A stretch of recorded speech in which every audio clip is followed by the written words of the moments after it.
नमस्कार, जय जगन्नाथ।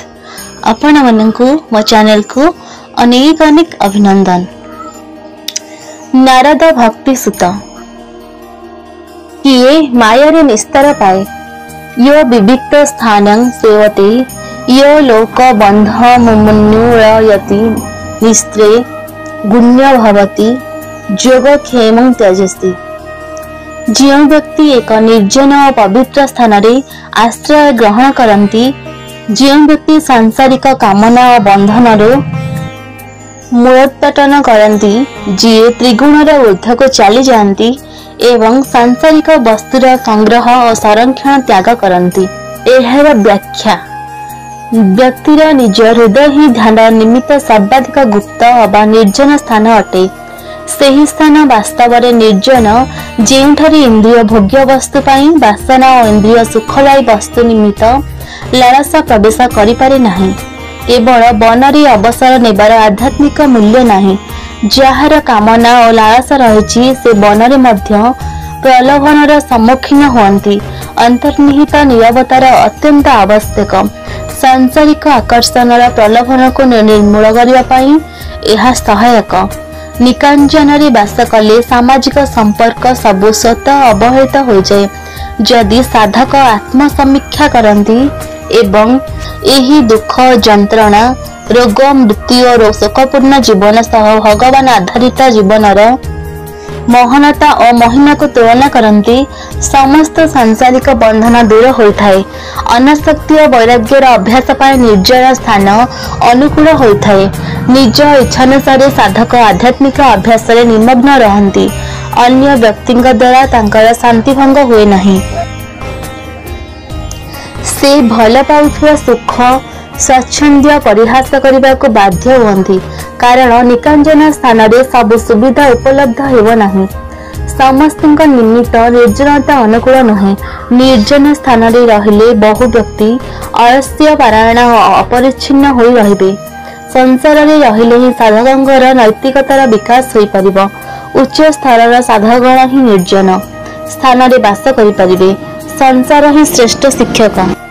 उच्च स्तरर साधकगण ही निर्जन वास्तु लालाधीन होई परिबे।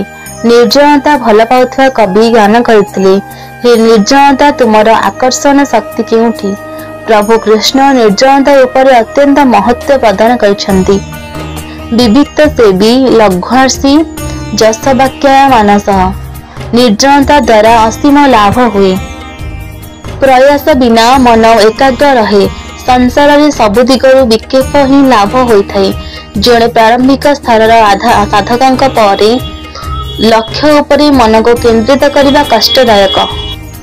योग भक्ति और ज्ञान रे विकसित स्तर लाभ हुए। उन्नत स्तर लाभ पाए निर्जनता अत्यंत उपकारी। राजा जनक और एकनाथ निर्जनतार जयंत उदाहरण। अधिकांश सेमाने सबु योग भ्रष्ट थिले। पूर्व जीवन रे घोर साधना फल से प्रभृत आध्यात्मिक संसार सह जन्म होइथिले।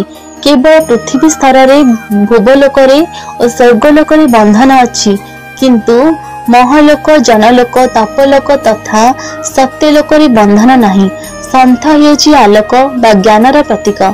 रजस अग्निगुणर तथा तमस अंधकार गुणर प्रतीक। सत्य हेछि आलोक सहंती। राजस वासना और गतिर तथा तामस आलस्य और अंधकार प्रतीक। एही शक्ति समूह आत्मा को संसार सह बंधन कारण होता है। लोक बंधम ए सब संसार बंधन शक्ति ताहा हेउछि राजस तामस कामना आसक्ति और इंद्रिय जनित सुख।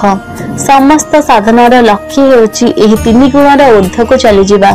श्रृंखला पूजा सुगुणर अभ्यास स्वाध्याय कीर्तन ध्यान गुरु सेवा और विभु कृपा बल भक्त बा जोगी तीन गुणर ऊर्ध्व को चली जाती। इंद्रिय भोग वस्तुर संस्पर्श करे भाव बा अहंकार वृद्धि होता है। अहम तत्वर निराकरण अत्यंत कष्टकर।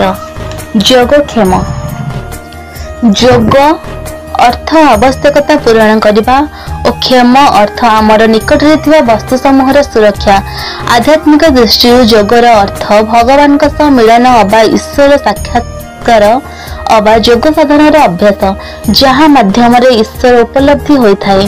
क्षमा अर्थ ईश्वर उपलब्धि उपपत्रे प्रगति। संपूर्ण रूपे भगवान ऊपर निर्भरशील भक्तंकर प्रभु स्वयं जोग और क्षमा वहन करती। गीतारे प्रभु श्रीकृष्ण कहती, जो माने अनन्य रूपी मोठारे आश्रित एवं निष्काम भावे मोर उपासना करती और मोठारे नित्ययुक्त होइथिबा भक्तंकर मो स्वयं जोग और क्षमा वहन करे। जेतेबेले साधक गभीर भक्तिर विकास करती से जोग और क्षमा परिहार करथांती। एही सूत्र चिंताधारा गीतारे परिलक्षित हुए। वेद त्रिगुण विषय आलोचना करे। हे अर्जुन, तुमे त्रिगुणातीत हुआ। तुमे सुख दुख हानि लाभ आदि ऊर्ध्व को जाई निरंतर नित्य स्थिति हो जाओ।